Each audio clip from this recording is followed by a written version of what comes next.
champion, welcome, Danny Batten.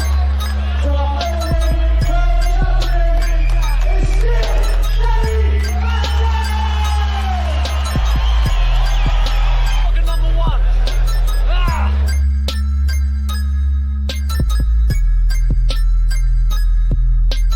You win.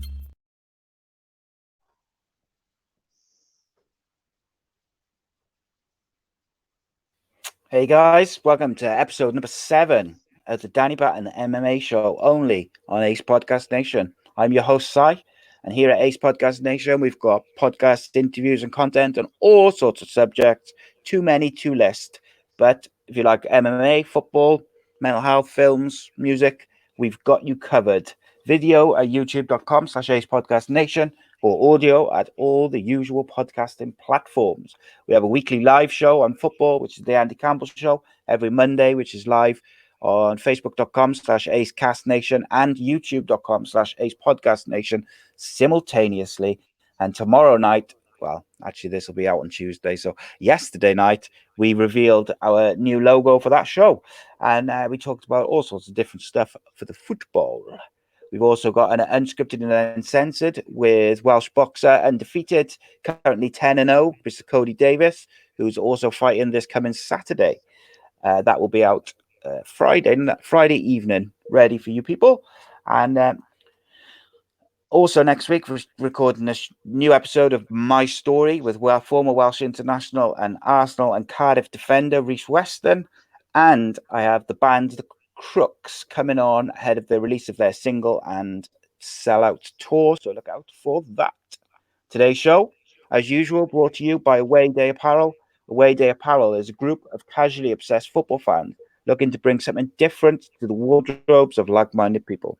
Please visit their website, awaydayapparel.co.uk, and I highly recommend giving them a follow on Twitter at Away Day Apparel or Instagram at awayday_apparel. 2020 is going to be a very exciting year for the brand, and exclusively for Ace Podcast Nation viewers and listeners, if you use the code AA Podcast Nation, all in lowercase, you'll get 10% off all orders. And incidentally, this week I joined Instagram, so we've now got an Instagram page, which you'll have to bear with me because I'm a bit new to it, but I've been told to get one. And people have been nagging me, so I eventually got one. So now we're on Instagram as well. I believe it's ACEcast_Nation, same as the Twitter. Okay. Without any further ado, please welcome my co-host, my guest, who provides us with technical analysis on all the fights. It's former Cage Warriors featherweight champion, Mr. Danny Batten. Welcome, buddy. Hey, hello, Si, and hello, everyone. We're back again. Indeed, it's back again. Getting them out regular. There's so much good stuff, good cards coming up and being on recently. Just got to talk about them. Absolutely. So yeah, last night we had UFC Fight Night, which was interesting card. Lot. If you know, when I was watching it, I was like, "This is good," but it's not like really, really exciting. But then when I was looking back on it, I was like, "Oh wow, there's loads to talk about." So it's an interesting one. What did you think of the card, like the card overall quality and just the general thoughts? I mean, I enjoyed it. It had two, shocking, happenings. Which is quite rare. You get the occasional one, but to have two in one night, that was a bit like, oh wow, okay. But yeah, I enjoyed it. I enjoyed the fights. A couple of surprises for me. With either fights not necessarily in regards, results not happening the way I thought they would be, but more the style of certain fighters, which we'll get into. A few little eyebrow risers. Yeah, there's not. It's not very often you get like a couple of disqualifications on the same card, let alone the same main card, which is interesting. But we'll get into it. So we're going to talk about one of the fights on the prelims, which is featuring British fighter Nathaniel Wood against UFC veteran John Dodson. We like to cover the British and Irish fighters and the Welsh fighters and all these people because we want to support them as on their journeys. Sure. I gotta say, I thought Nathaniel Wood was going to take this beforehand. As good as John Dodson has been over the years, I did fancy Nathaniel Wood. We'll get to the stoppage in a minute, but if we start with round one, how did you see that? Yeah, I mean, I know I was thinking the same as you initially. I was thinking, it was all for Nathaniel Woods to be winning this bout. Push come to shove, it's been on a bit of a tear, looking better and better each time that we see him, and now getting some proper experience under his belt as well. But Dobson, I know, and we all know how elusive he is, how awkward he is, and he's never out of shape either. He could be an awkward customer. But that first round, Nathaniel did pick him off. He had a few nice inside leg kicks. They had opposite stance, which can make things interesting as well. But you also did get the sense, he was finding Dobson's range a little bit difficult to deal with. But he did find a home for that crosshand numerous times. And like I say, that inside leg kick. And he's really pushing Dobson back. Dobson looked a little bit sleepy maybe in the first round. It didn't start as fiery as perhaps we've seen him in the past. Whether that's because he's a real vet now. It might be the case, these type of fights, unless they're title fights, don't really pep him up. So he's a little bit slow to look aggressive. It looked like he's just going through the motions in the first round. So initially I was impressed with what I saw with Nathaniel. I just thought, okay, I would say he edged that round. I thought we was going to see much of the same thing going into the second. That's pretty much how I sum up. There was nothing spectacular happening, just some sharp striking. But he was just pressing John Dobson back because he had that extra range. He was a little sharper. And he looked like the Predator a little bit in that first round. That's how I saw it. Yeah, well, like you say, I think sharp's a good description of that first round. Wood looked sharp. Dodson didn't. Dodson, like you say, was a bit slow going. He did wake up in that second round, but the way the first round went, how I thought it was going to go before the fight, and then as the fight went on into the second round, they didn't go how I want or how I thought it was going to go. Wood, like you say, cracked him with a couple of good shots, and he was pressing him back in that first round. So you were thinking, if he continues that into the second round, he's going to be relatively comfortable.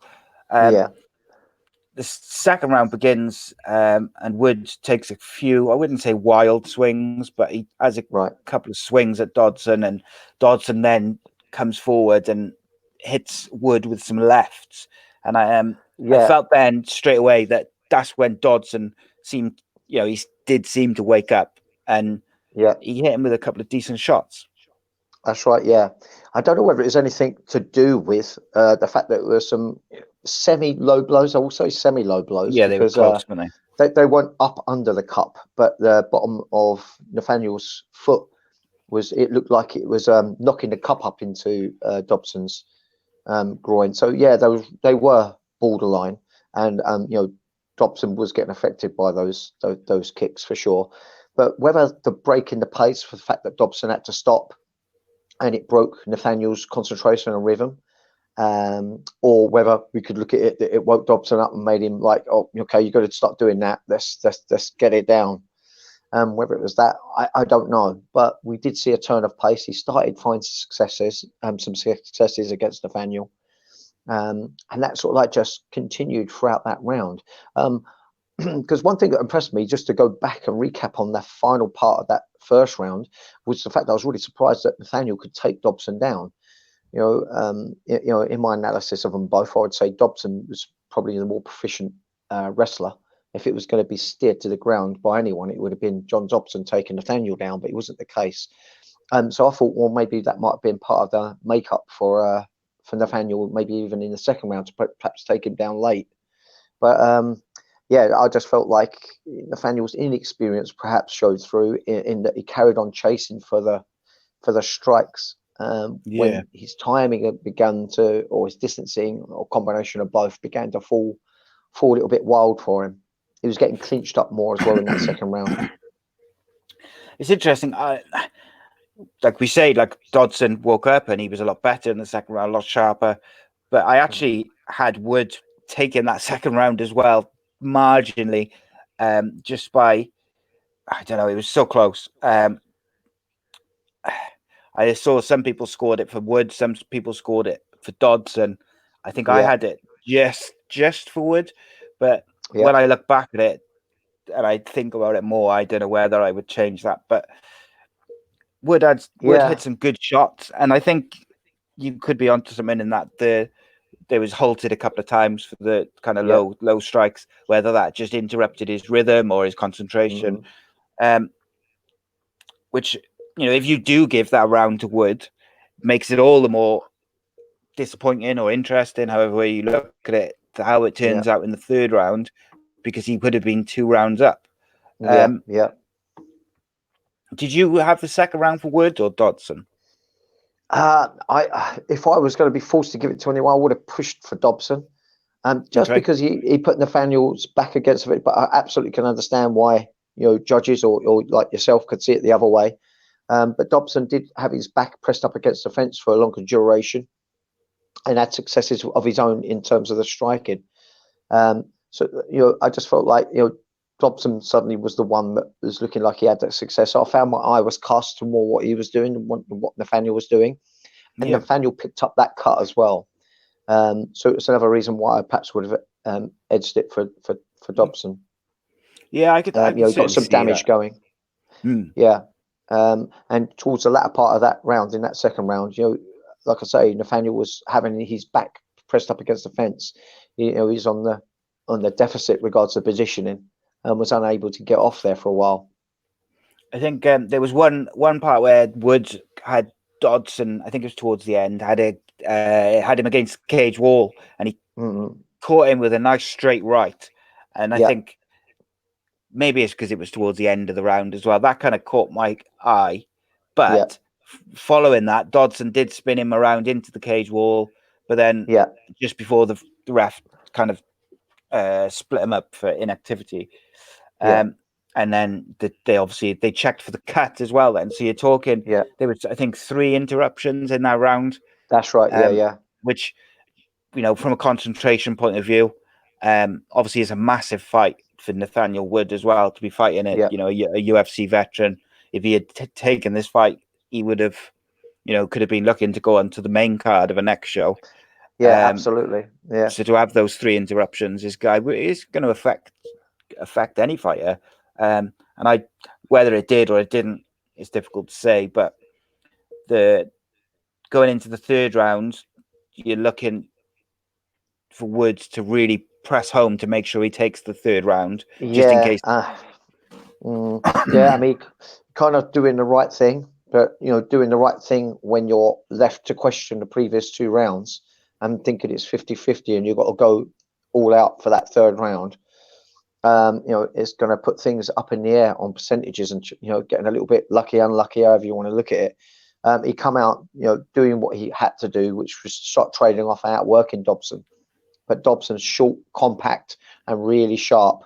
And I think as the fight went on, he was just getting his groove more, and he found the button that knocked Woods off his feet, and then he was on him, absolutely on him.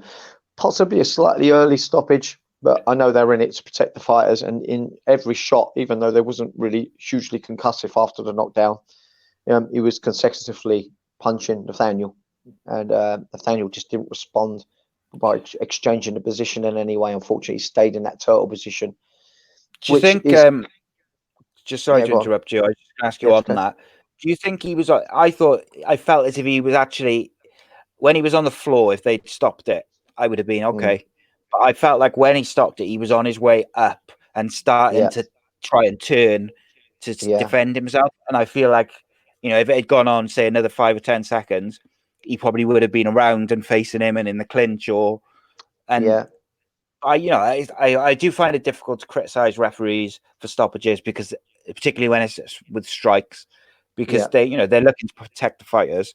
But what would you say to that he was kind of on his way up? I know that whenever you're on these big promotions, the referees come around and give you a little talk to make sure you do understand the rules, and just to keep reiterating them.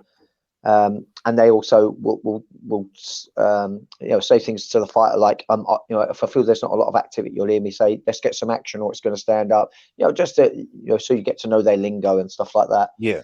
And I know that they say, if you're not intelligently defending yourself, I will have to step in.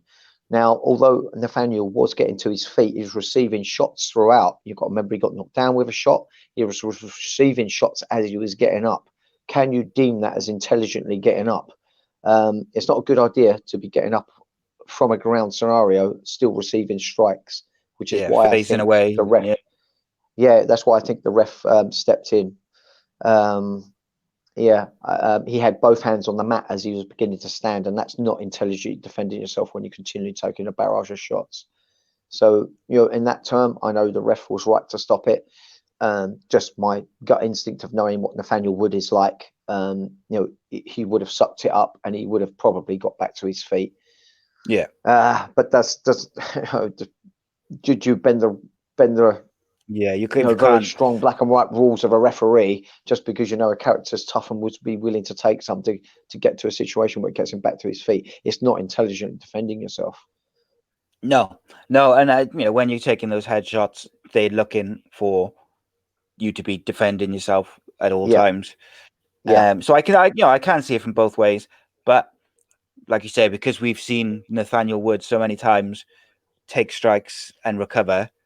Yeah. Everyone who's followed his career or has watched him fight before knows that he probably would have been able to get up to his feet and turn around and go back into it. But so round three, go on.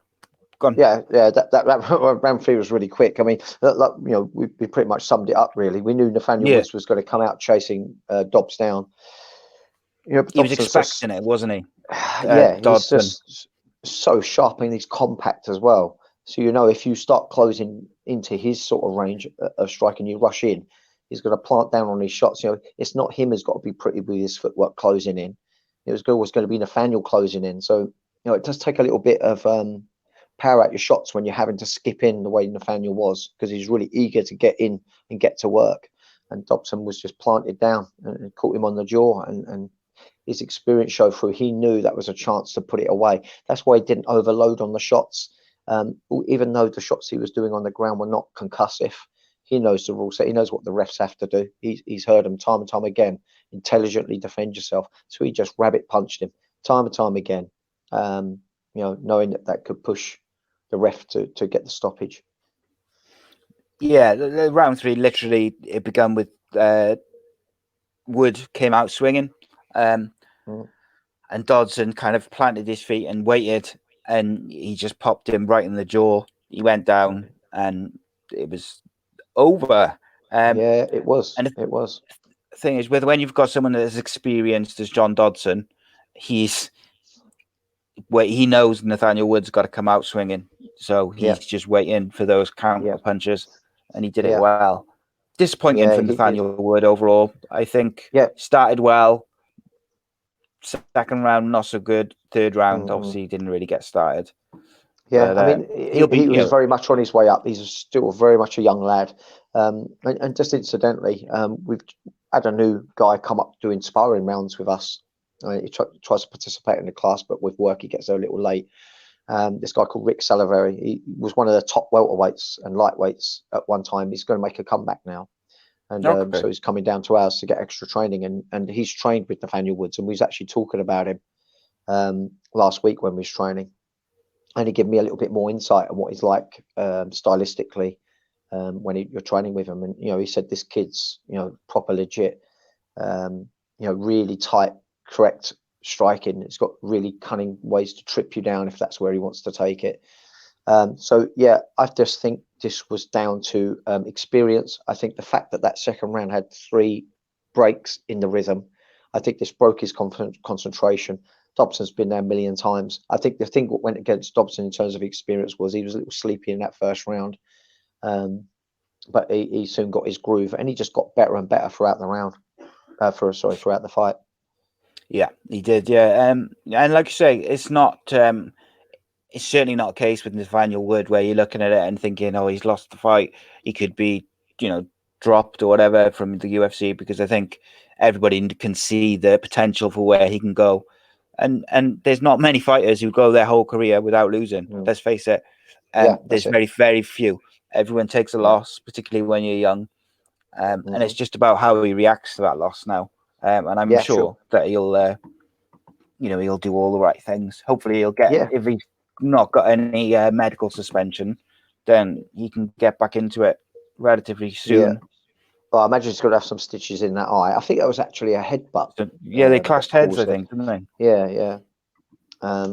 So you'll have to have a little time off to rehabilitate that. But he'll be okay. He'll be back. Yeah, and overall, I don't think it was like a bad performance, if you want to say, or like he wasn't terrible by any means. I think he himself will probably think or hope or wish that he would have done a bit better, or done himself a bit, better in compared to how he knows in himself he could fight. But I certainly think he showed enough to say that he can push on. Yeah, he's up there. He just needs a little bit more maturity to deal with these more unusual aspects of this sport, which is with those interruptions. I think he'll mature into it all, I'm sure. I mean, we could be wrong about the whole lot. We can only surmise what we think. And I just think that's where we saw changes happen. And I just think now he's experienced it, he'll be a little bit more the wiser next time around. He's going to come back. He's such a young kid and so full of talent. And, there was nothing concussive about what we saw. He'd be back in no time at all. We'd be seeing him, summertime or before, I'm sure. Absolutely. So moving on to the main card was Lando Venata versus Yancy Medeiros. Which was an interesting fight overall. Venata, I thought was very impressive. I mean, I've seen his fights before, as we have most of the fighters. He's no beginner at it in any stretch regards to UFC. But I've seen him with much more flamboyant striking. It seems that they both cancelled each other out stylistically a little bit, and they was both unable to look really compelling. It looked very tit for tat. No one was landing anything that was hugely decisive at any time. I found it a little frustrating to watch. It's like you're waiting for something big to happen, but nothing really ever did. Maybe I've been spoilt with Lando's performances in the past. And thought it was going to look like that. He was using his hands a whole lot more percentage-wise. I think I've seen him use his kick so much more. To see him just use hands as much as he did was a little bit of a surprise to me. But that might be down to the fact that his opponent was tall, rangy, and really awkward, constantly switching his stance. I think that was what was perhaps making it a little bit awkward for him to do those big spinny kicks that we come accustomed to seeing him do.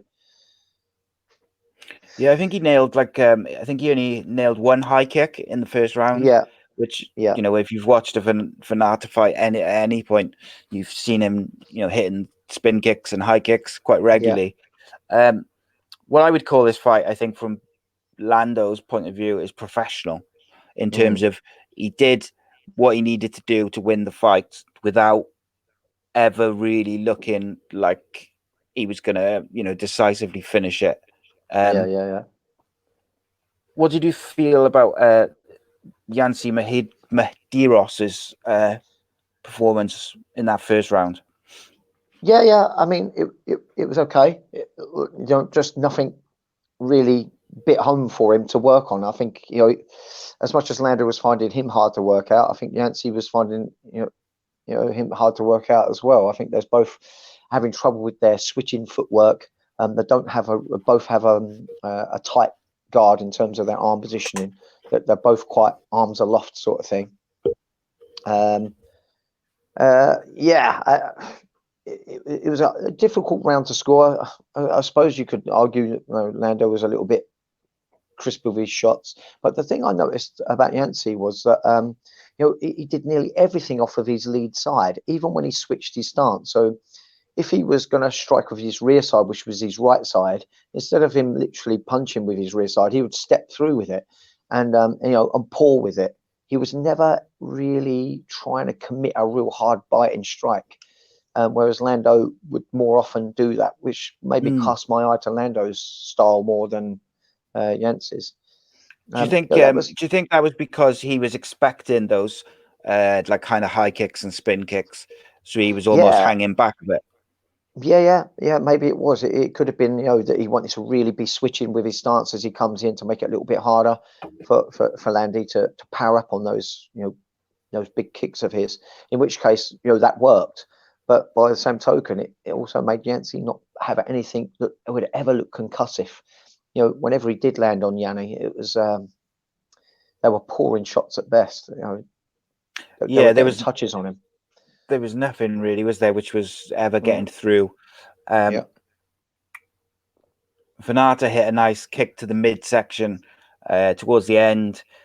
They kind of exchanged a few combinations as the round finished, but nothing really got through where you were like, here we go. There was that one high kick at the start of the round from Lando, but again, it wasn't like that Shevchenko kick, for instance, last week, where she was like, she nailed it straight in the side of the jaw, and it just nothing got through. So they ended up, like your analysis saying they cancelled each other out, particularly in that first round, is I would have gone for Landy winning the first round, though. I think I had Lando down 10-1, 10-9 for that round, and I think that. So like he felt a bit more crisper. I also thought he pushed forward a little bit more. He had Medeiros or Yancey. I think I'll go because I know no idea if I'm pronouncing his name right. They're not easy. I think he had Yancey against the cage a couple of times without really pushing him, holding him against the cage and doing damage. But he did come forward a bit more. But then I think towards the sort of latter part of the round, Yancey did try and come forward and he caught him with a left, but again, didn't get through. So if we move on to that second round, it begins with Lando attacking Yancey with some leg kicks. Yancey responded with some hits with the right, and Yancey nailed. Lando nails Yancey with another kick to the midsection, and I thought that second kick, because he got one just towards the end of the first round, and I thought that second one didn't like rock him, but I did think I saw a bit of a grimace. My friend called those. Go on. I was going to say my friend calls those kicks to the midsection and the liver and that area. He calls them the pants shitters, because he says if you just get it in the right place, it can be worse than getting one right in the jaw. They're not nice. They're hard to recover from. Body shots, normally when you've been winded in a bout, if it's in the first round, that's a weakness in your game for the rest of that fight. Whereas you can shake the cobwebs off in terms of being, knocked a little dizzy. You can recover. But body shots, they linger. Dead legs, they linger. You hurt your shin, you hurt your thigh. You're carrying that for the rest of the bout, which is why you're seeing such a big thing on leg kicks at the minute. Well, how many people have we seen walking on like one leg from leg kicks, persistent leg kicks? Absolutely, it's becoming a big part of the strategy for people now, because it carries weight into the latter rounds. They accumulate, so they could points scored, not just for the scorecard, but they're also great for the latter part to slow people up. Body shots notoriously slow you up because of take the wind out of you, and getting injuries to the legs and getting dead legs, hurt shins. It's going to flatten your footwork and make you inefficient, which also gasses you. So we were seeing Landy mix it up a little bit more. He was just a little bit more diverse in his thinking, and just getting a little bit more success. And they did clinch up a couple of times, and you saw that Landy was definitely the stronger of the two. He seemed to throw him about as soon as they clinched up. It was Yancey who was getting thrown about and looking a little vulnerable there, looking the weaker of the two.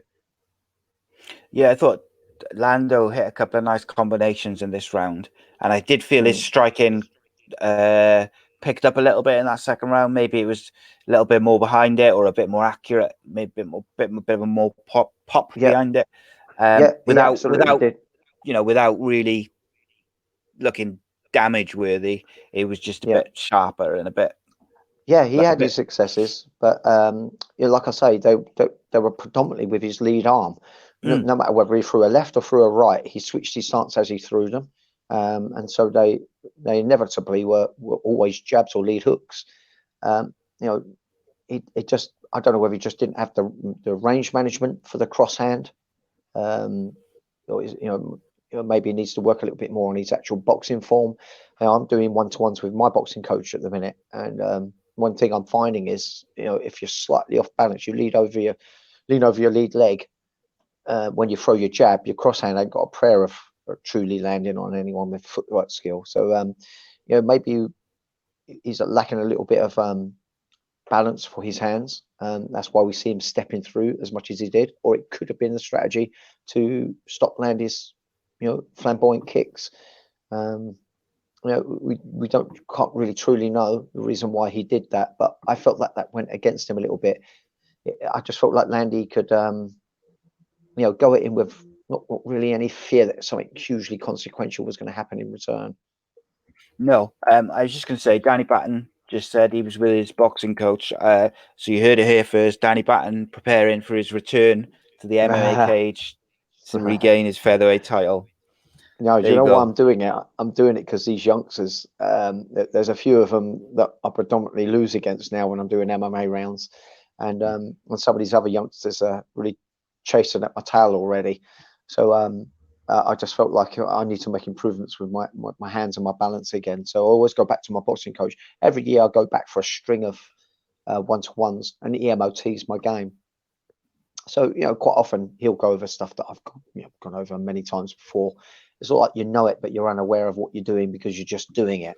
And I've noticed there's been an issue with my balance now when I'm doing pads with him. He got a very, very clever eye for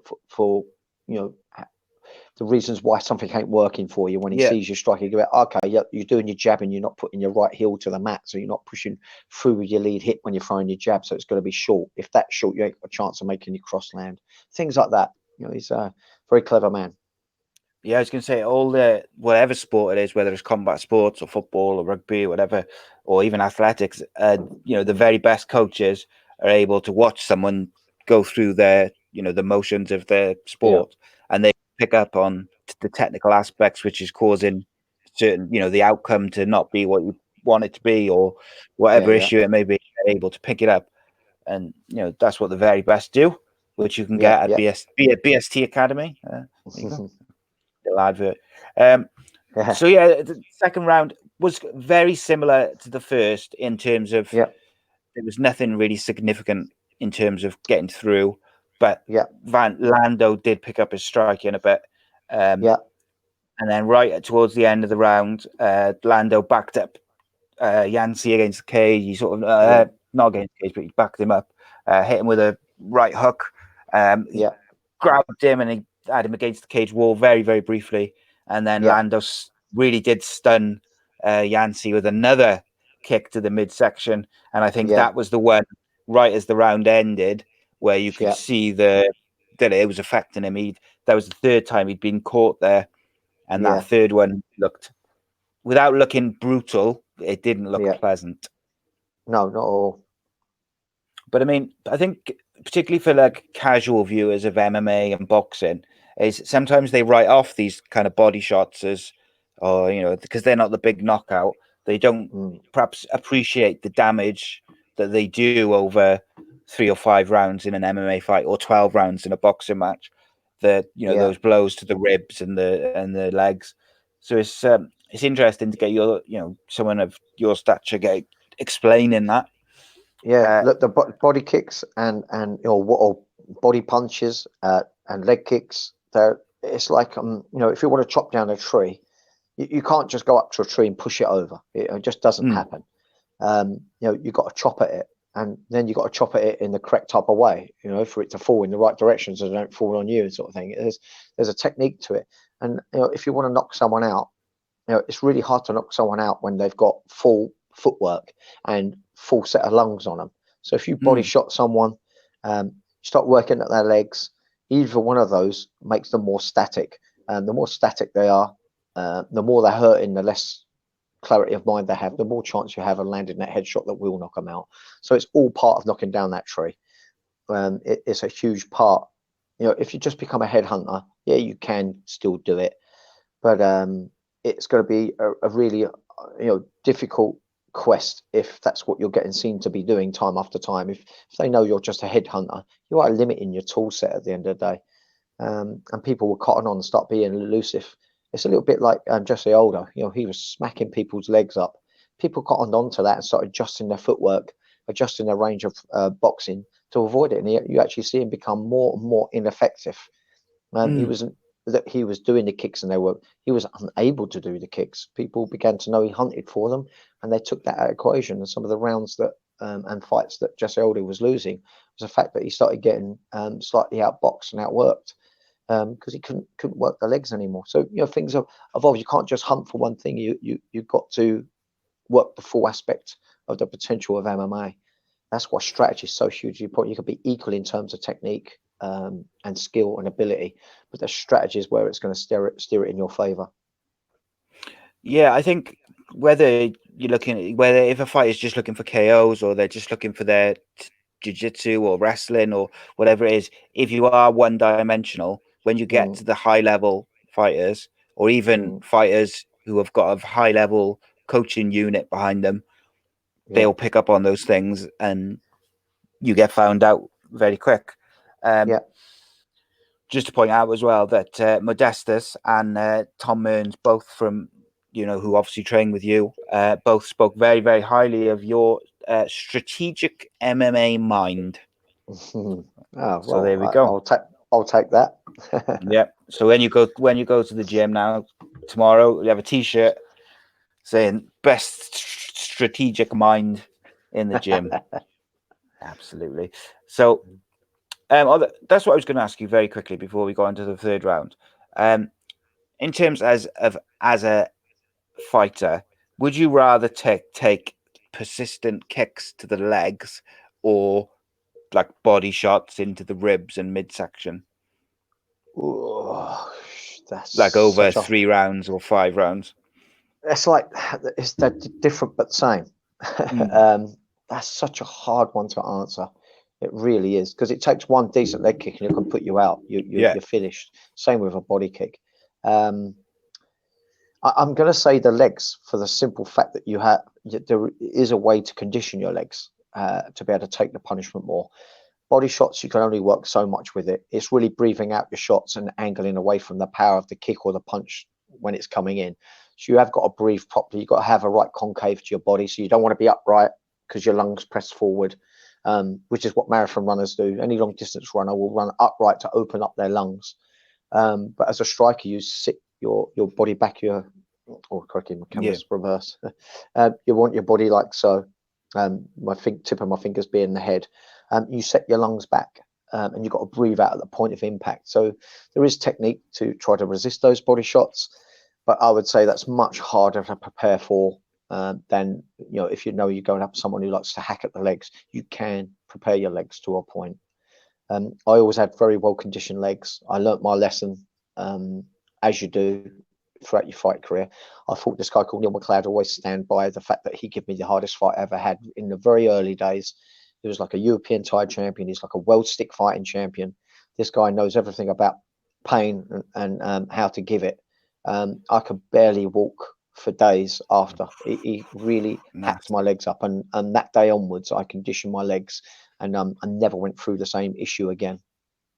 So it was a big lesson learned there. So I respect the leg kicker because I've been on the receiving end, but I likewise put people on the receiving end by learning that that's a great tool. I took that from him. I become a good leg kicker after this fight because I knew what it did to me. Yeah, I mean, you see some of the guys, like, even years and years ago, but like see some of the guys these days, and their leg kicks are like rockets, and they sound like thunder as they're smashing Yeah, into people's legs. They're so quick, and obviously it's a lot easier to hide a leg kick than it is to hide like a spinning head kick or whatever. yeah, You can disguise a low kick relatively easy, I would imagine. yeah. You can certainly get in. It's easier to get in, and it's less consequential. If you kick at the body, there is a chance they can catch the kick, Yeah, of course. and take you down.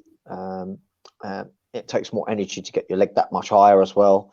You do lose a little element of power the higher you kick naturally. So there's force and against either or. But of course, hitting at the body don't just have to be kicks; it can be punches too. What? Right. Okay. Let's move to the third round of Lando Yeah, versus Yancy. What did yeah, it? Oh, did you have the second round to Lando as well? yeah. Again, yeah, just because everything that he did do when it landed just looked like it had more meat on it. Yeah, Yeah. just similar to the first. They was both getting into their groove a little bit more. You were seeing a little bit more from each of them, but I just felt like it was always slightly in Lando's favour each time. Yeah. Yeah, I think so. So he was 2 rounds up comfortably, Yeah, going into that third round. How did you see that third round? yeah. That third round, Yancey had probably more success in that third round than he did any other. But his face was beginning to wear the damage. He was bleeding from the nose very early on in that third round. But he actually rocked. I can't remember exactly when it was. I think it was right about the halfway mark, maybe just past, that Yancey actually rocked Lando with it looked like a 1-2. It was all quite quick when it happened, but it rocked him momentarily. That just couldn't follow up. Happening late in the third round, they was both a little fatigued. Yeah, it just couldn't make any more of it once he landed those two. But he had successes. But I just again felt like Lando was always the one that was being more successful, although not as successful as we've seen him in the past against other fighters. But this is probably due to the fact that Yancey knew what he's capable of and made Lando less effective than we normally see him. Yeah, what was interesting, I thought, of the third round is that Venata was obviously clearly 2 rounds up, but he began the round charging at Yancey, Yeah, kind of having a few swings. yeah, And then he finally goes for this for a spinning back kick, yeah, which is then Yancey goes forward. He takes a few swings. It didn't take long though. After that sort of little flurry in yeah, the opening moments, yeah, Lando then goes back to attacking the legs with some low yeah, kicks. Not a great deal else outside of what you just said and what I just said. yeah, Lando hit a couple of combinations. Yancey, like you say, rocked him very, very briefly. yeah, He did. Lando was looking for a takedown, and Yancey kind of countered it with a pretty strong elbow strike. yeah, And then Lando kind of finished off then with just a couple of combinations, and yeah, as the round finished, Yancey was sort of swinging away, but I felt like maybe he left that flurry of being a bit more aggressive and swinging. Maybe left it a little bit late. Maybe he could have yeah, pushed forward a bit earlier, because it was yeah, relatively clear that he was 2 rounds down. So yeah, yeah, maybe yeah, he should have been the one charging at the yeah. third round rather than I think Lando. so. But can you imagine trying to charge at someone like Lando? He's Yeah, got that's the problem, such isn't it? slick footwork. He's one of these guys who leaves his arms down by his side, and uses elusivity in the form of his footwork, and he does bob and weave his head a lot. He's obviously got a really fast eye, and reactions to his to things that are coming towards him. So going at someone like that, it must be quite hard. Must be quite hard. Because this guy can do single strike counters, which makes it all a bit death defying to just go and chase someone down like that. Yeah, so I you are right. Yancey should have really just gone all out to try and catch him with something, try and really steal the round big, and maybe create a stoppage. But I just felt like maybe he just didn't have anything to put to him to question what was already happening. because each round was so similar to the previous. Couldn't find the answers. It must be hard trying to nail someone who is so quick and elusive as Lando, particularly like you say, when you know that if you do go and try and hunt him down and you miss your attempt at a strike, he's going to be able to nail you with a quick shot, which could potentially knock you out. Yeah. So I guess you've got to pick your moments. Obviously, speaking as a non-fighter, I'm guessing you've got to pick your moments. But equally, you know, if he wants to win that fight, he's got to win. He's got to probably finish it in the third round, Yancey. So maybe he should have done it a bit early. But overall, I thought Lando was pretty impressive without being incredible. We saw a calmer Lando. I mean, we've seen him coming out, busting loads of energy on kicks that great to watch. For some of them would miss a mile as well. Obviously got incredible fitness to be able to keep doing that as much as we've seen him do in the past. But yeah, it was like we saw a more mature him. Whether it's maybe his fitness wasn't up there as much as he was, or whether it's the styles that stopped him being the way we've seen him in the past, I think it was a good thing that what we saw. We did see him look more mature. It'd be interesting to see whether he has that same theme going into his next fight. Yeah, like I said at the start of the fight, I think it was a very professional performance. And like you say, he was calmer, maybe a bit more precise than normal. Without those kind of exciting potential knockouts involved. Next up, we had Rogério Bontorin versus Ray Borg. Wasn't Ray Borg? He didn't make weight, did he? Is that right? I don't know if you heard about that. I heard him talking about it. I'd have to double check that, but I take your word. Take your word for it. I believe he missed weight slightly because he's come down, hasn't he? He's come down a weight. I'm surprised for that because he's normally one who's pretty good.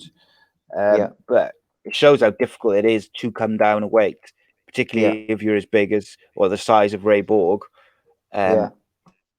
You know, it's still then, isn't it, to make that weight? But if you're going to come down, got to make that weight, haven't you?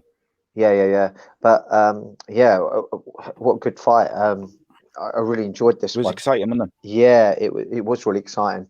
It was one of those ones that very quickly got a theme. Once one fighter got success over the other, it kind of set a precedent for the rest of the fight. But when I'm just trying to get this fight up. He did miss. He missed weight, and apparently his opponent was not happy. I mean, you really shouldn't be doing that at this level. It's pretty, it's not acceptable, to be fair. I'm just having a look. Right. So while you're having a look, I'll go on. Yeah, this fight was really good. But when Ray Borg, he's wrestling. He switched it up. I mean, you don't see someone get out wrestled like that very often, other than when you see Khabib. But he dropped levels. He was switching from doubles into singles, going to the back. I think once he tasted that success and the ease of how he got what he wanted, he knew exactly where to go to each time. He had him where he wanted, didn't he? Yeah, and his elbow strikes, once he did succeed with the takedown, it looked brutal. It really did look brutal. Yeah, there was a couple which quite nasty. Those elbows that you were thinking, don't know, not sure how many of those you could take. But I felt like once he got him down that first time, he knew, didn't he? He knew, right, this is it now. If I can take it, almost take him down at will. I know that's I don't want to sound disrespectful to his opponent, but it did feel like once he did it and he realized the ease at how he did it, it was almost like, right, this is it. This is what we're doing. This is what we're doing tonight. And his opponent did not have an answer. No, and at Bontorin, he looks like a strong dude as well.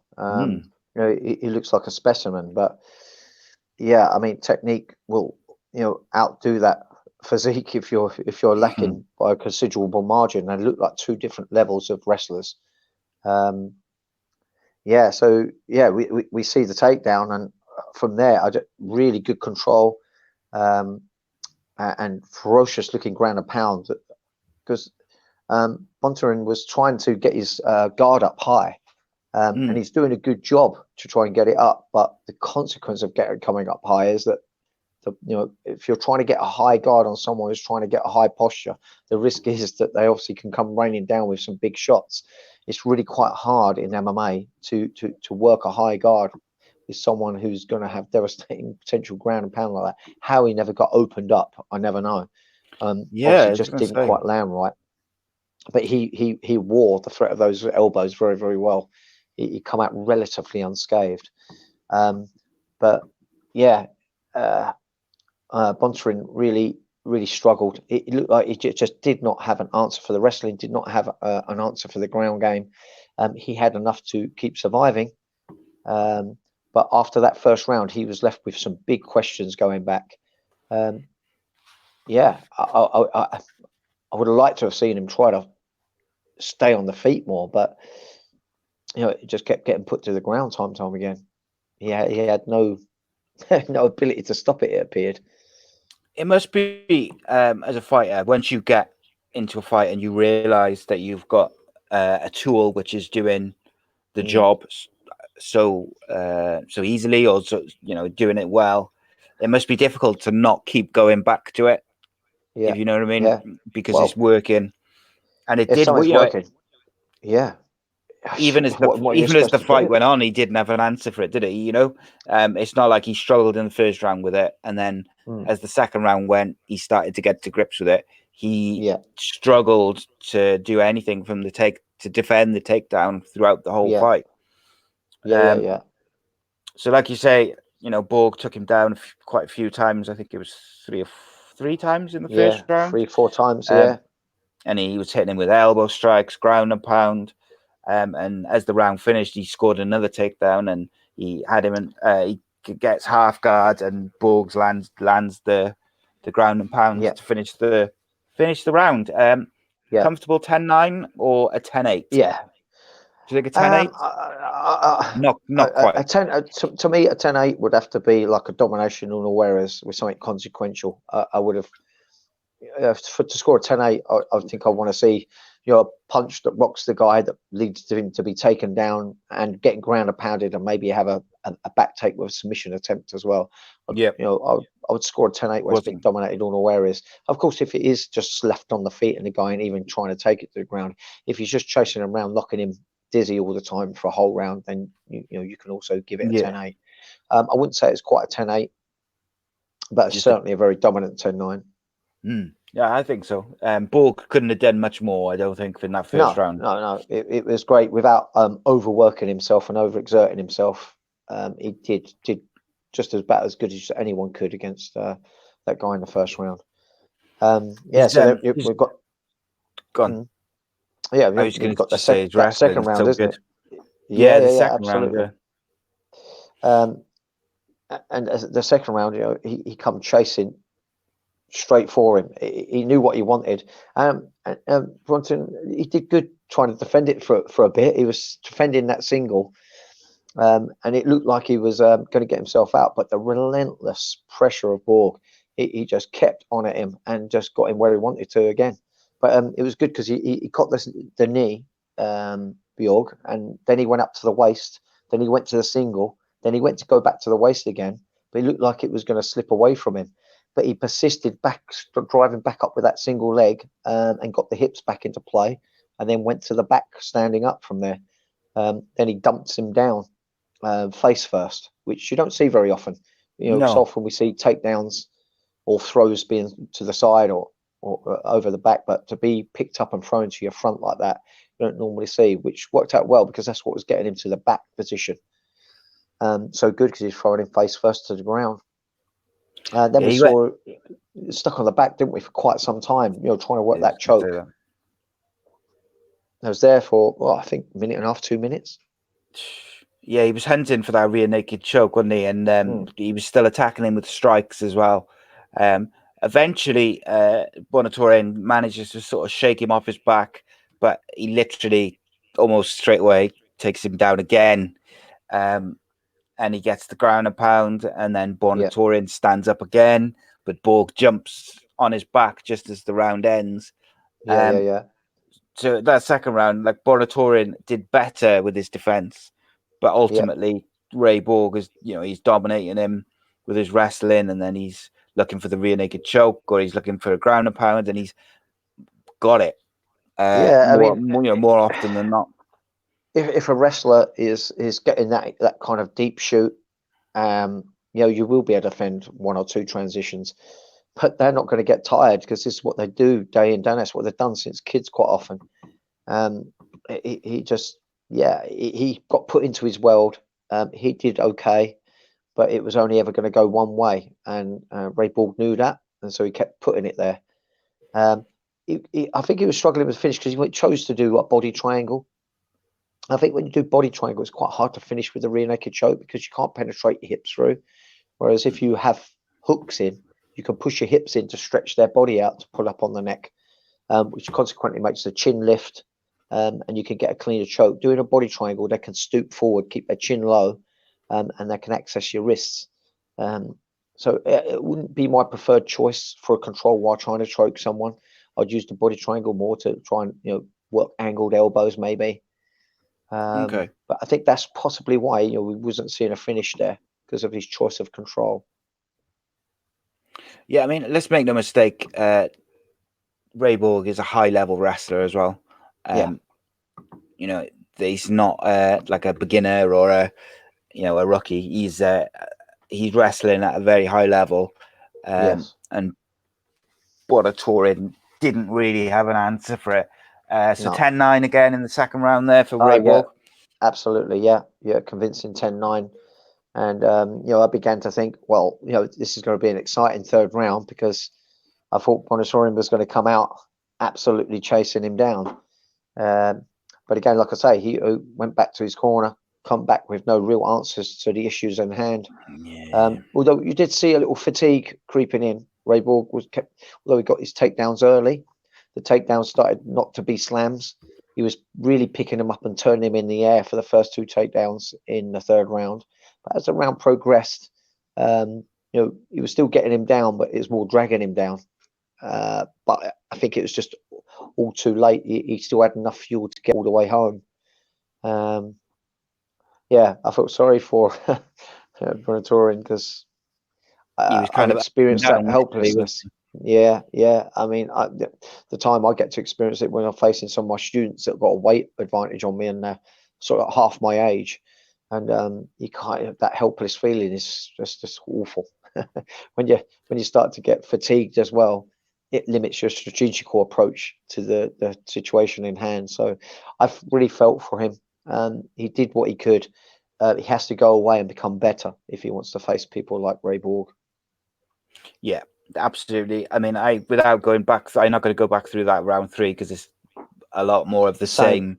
And like you say, the first couple of rounds, he was picking him up and overpowering him that way. Whereas as the fatigue snuck in for Borg as well, he's just dragging him to the floor. Whereas, like you say, wrestlers, high-level wrestlers have been doing it since they were kids. So they're used to just wrestling over and over again, day in, day out. So, it makes no difference to him whether he's throwing you to the floor or dragging you down, with just sheer power. And even as the round finishes, Borg attacks him with some ground and pound, and he gets up and he drags him back down to the ground as the round's finishing.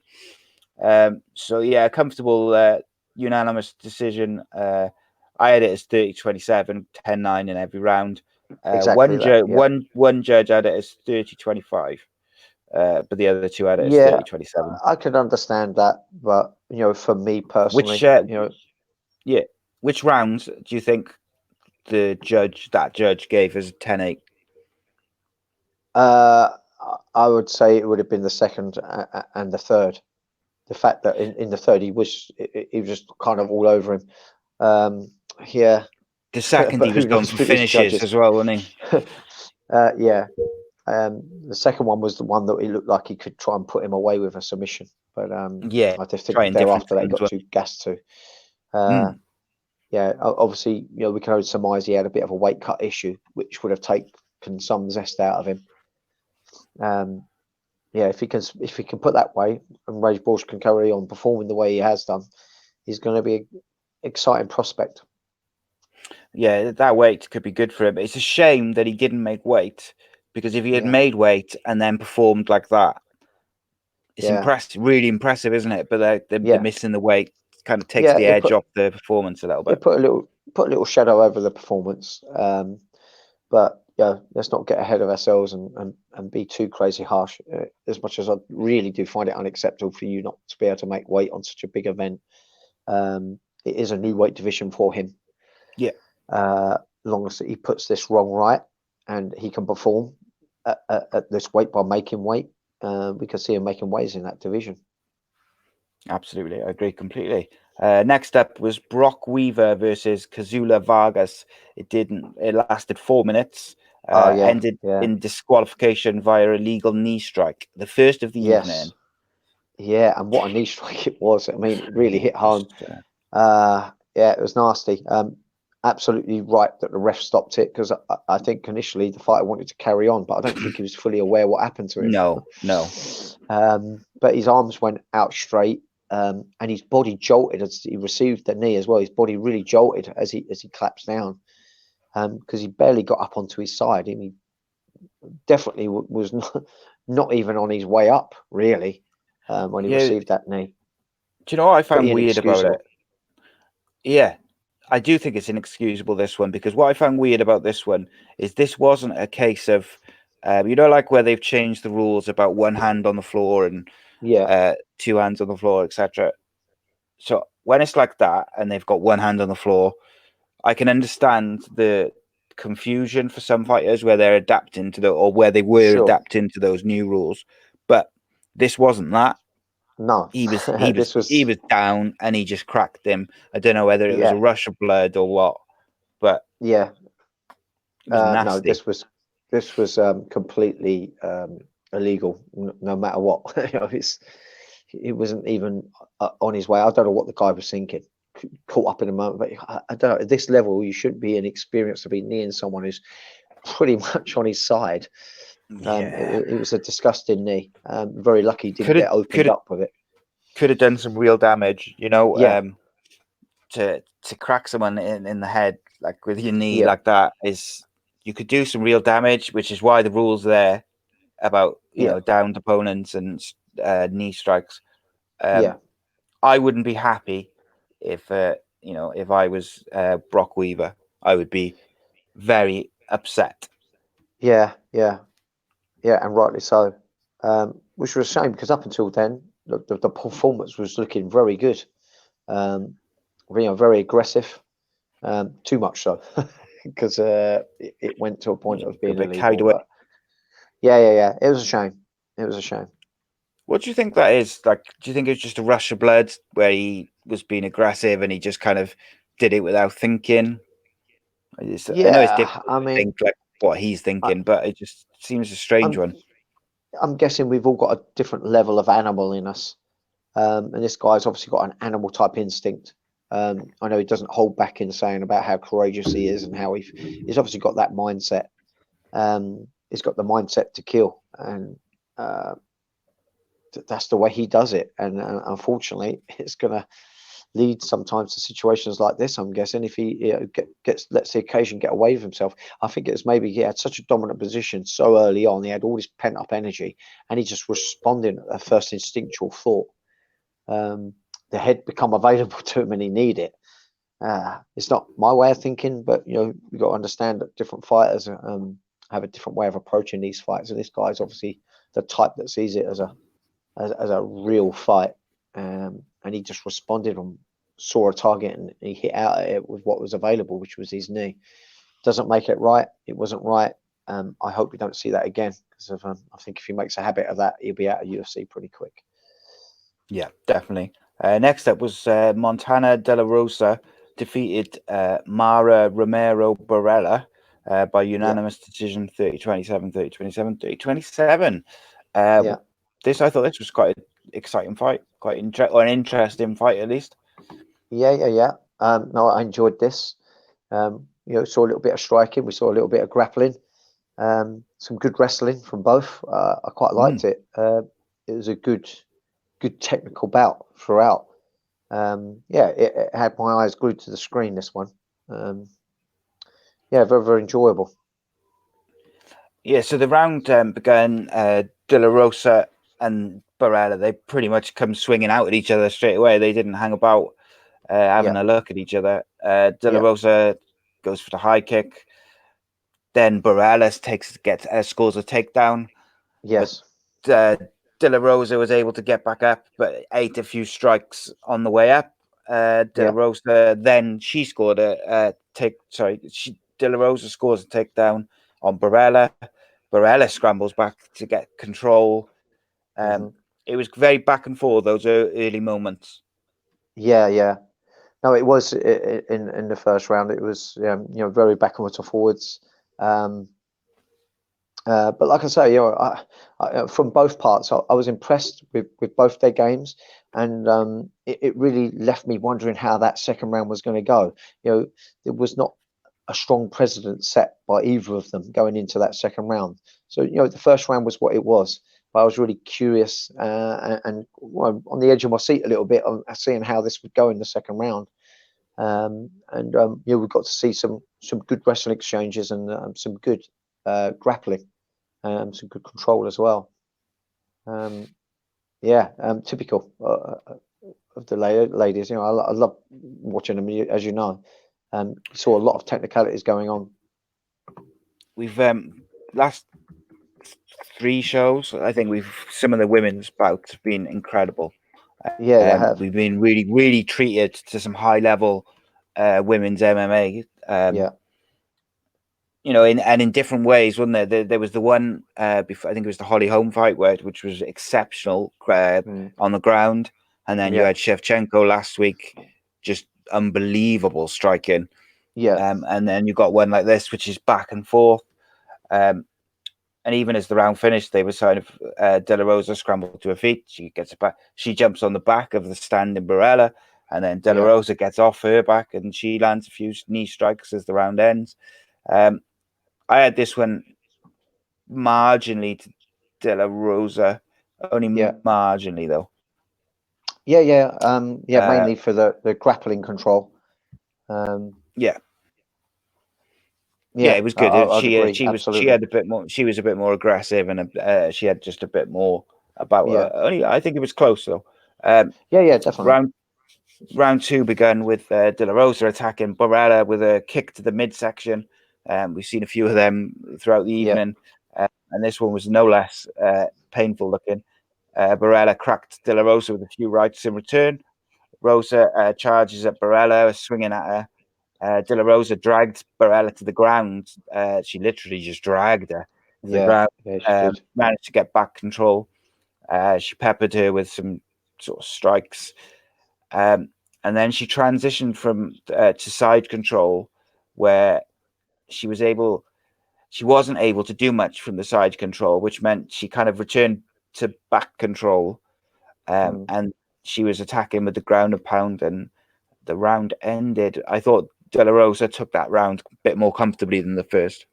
No, she started to really, show dominance in the ground arts. She really did. She was showing really good composure, really good control. She never looked like she was going to do something that might lose the position. She just kept real composed, trying for the subs, looking for the strikes. It was a very steady, dominant performance in that second round. Yeah, she kind of adjusted her position well as well, didn't she? If she couldn't get the submission from the back, she'd move to the side, and all the while she was, she kept working with strikes to make sure the referee didn't get overexcited and stand them up. And I thought she was impressive. Third round was much of the same. They start swinging at each other, and they weren't afraid. Every round really. They start, they didn't eye each other up or anything. They were straight in, looking for those strikes.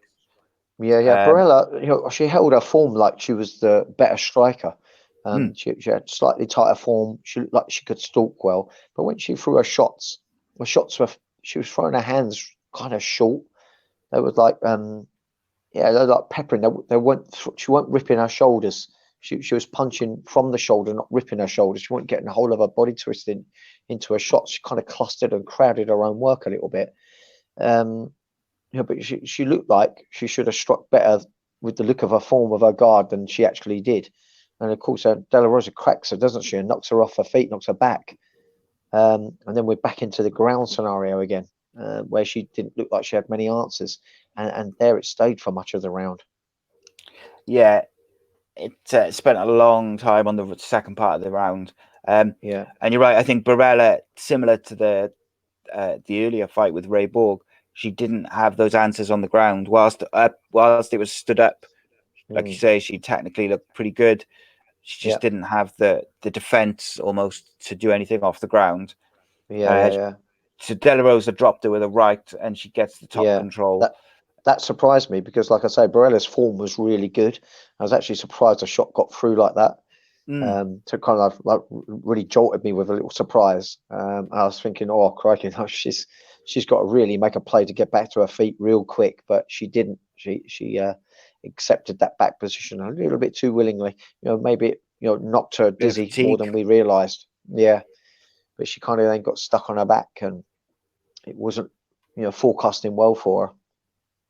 Yeah, and she took some ground and pound from the ground, obviously. And then De La Rosa is finishing the round. She's trying to get an arm triangle choke. Yeah. But the round ends, comfortable victory, but exciting. Yeah, absolutely. Enjoyable fight to watch.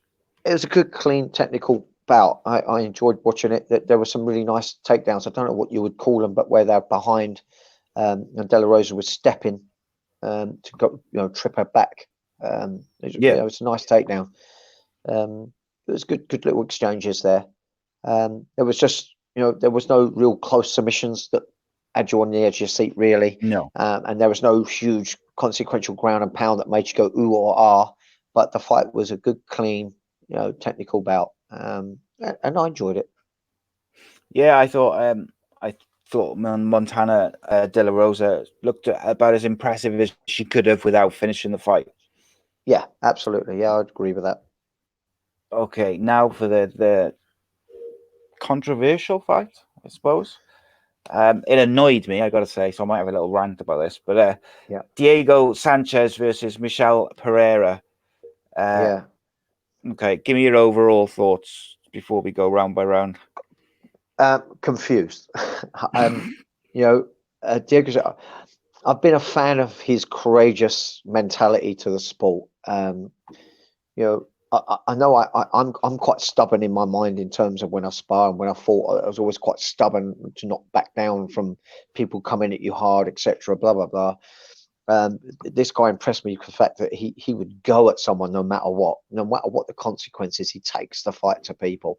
I know he's got good ground skills and reasonable wrestling, but he's never looked a great striker. But he's always willing to trade with much better strikers than himself and just outwork them and be so tough and durable that I think he's pulled off wins just because they've tried to defeat this guy that's feels undefeatable, doesn't he? Yeah, he just seems to swallow punishment and have cardio for days. But we didn't see that Diego Sanchez tonight. I was left scratching my head. Like I say, he's never been a strategical fighter. He fights the same way every single time. He don't impress me with his striking, but he's willing to trade shots and he grinds people down. He makes it a messy affair. But it can be so good to watch. You normally see some blood. You see him getting rocked. You see him rocking someone else. Always has a crazy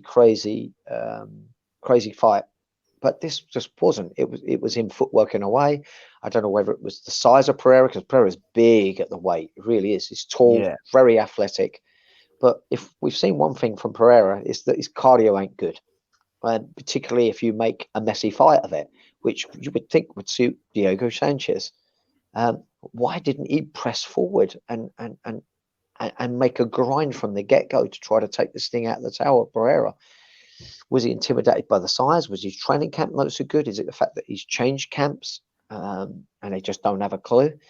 Because in between the rounds, nothing that should have been said was being said, and no changes were being made. It was baffling at that level.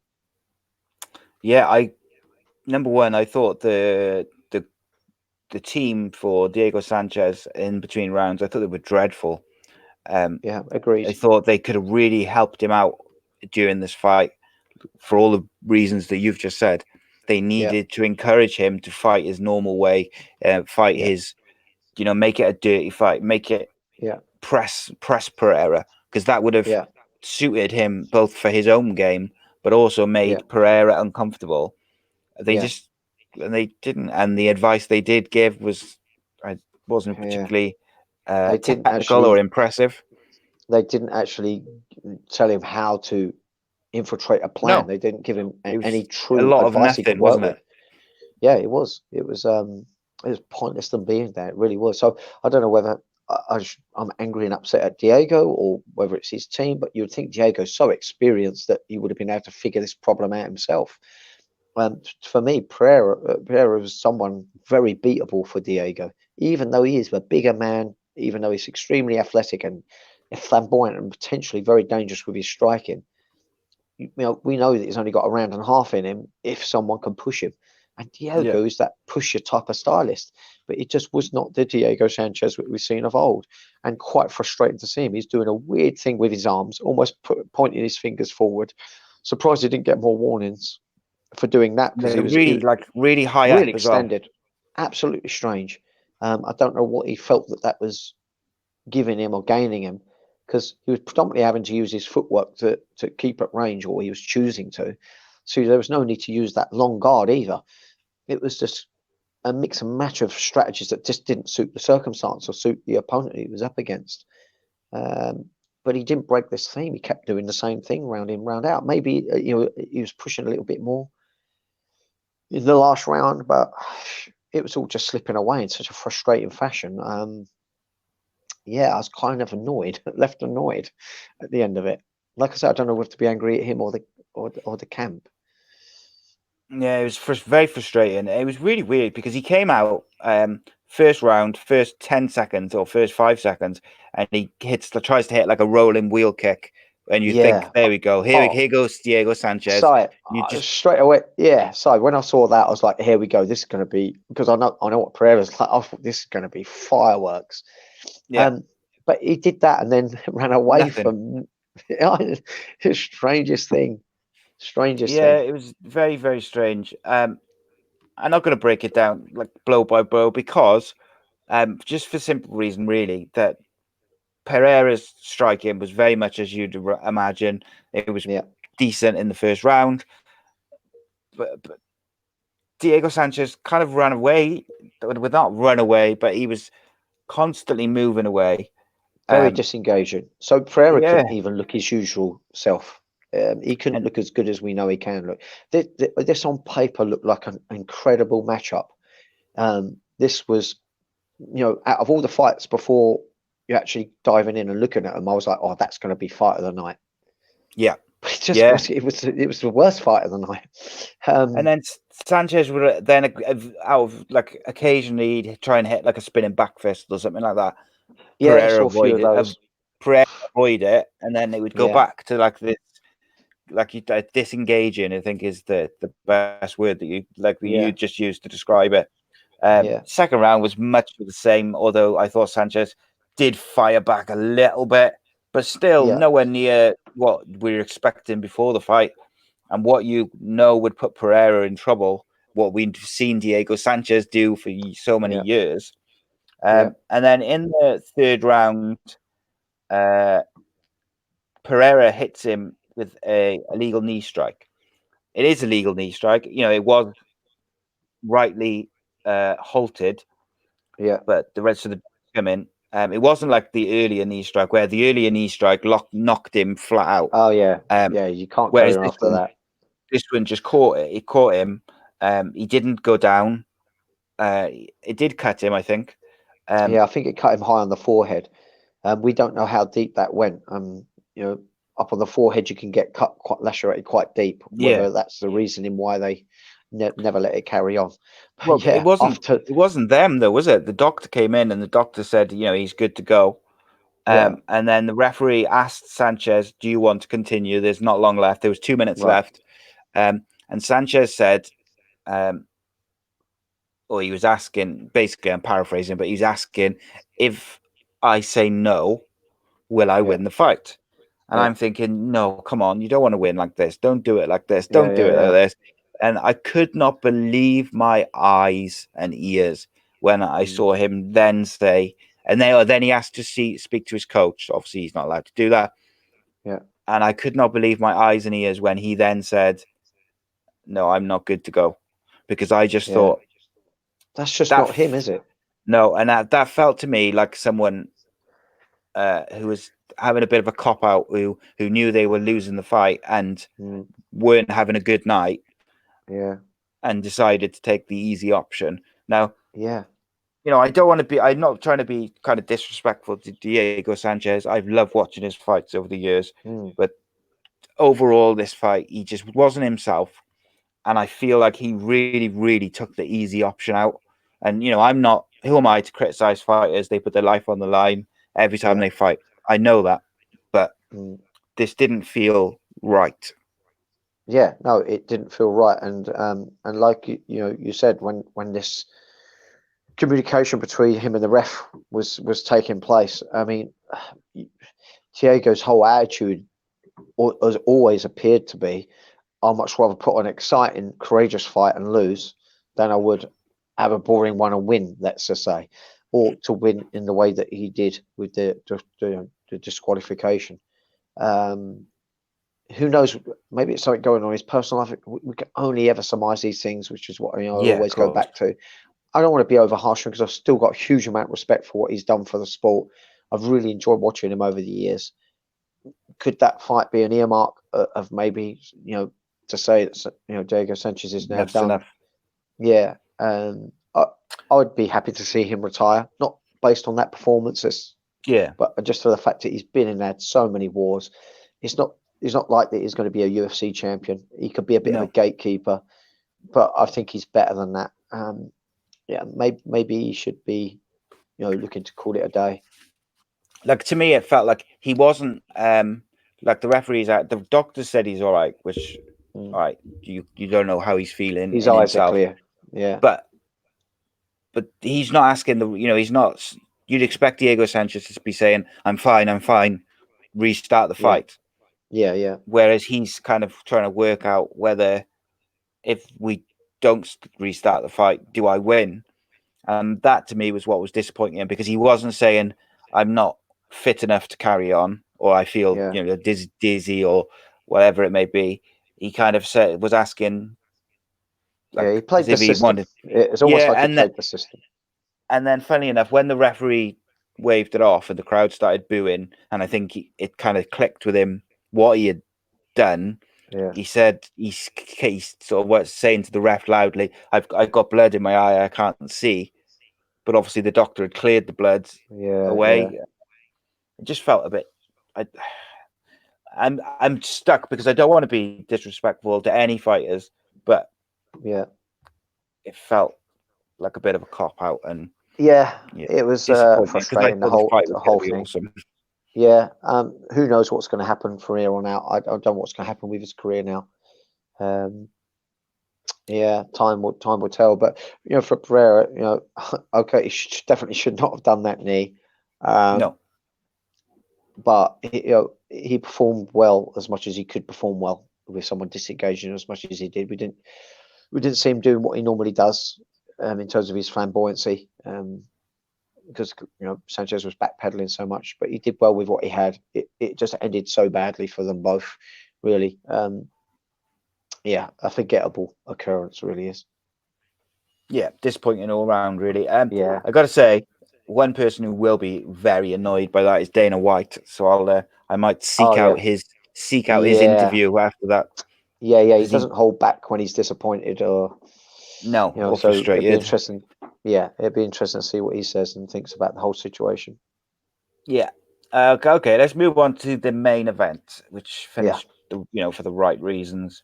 Corey Anderson, fresh off his win against Johnny Walker, was defeated by Jan Blachowicz in the first round after 3 minutes and 8 seconds via KO. Yeah. Yes. Oof, some big hits. Yeah, I mean, in this weight division, nothing's a guarantee till the fight's over. Corey was looking initially pretty good.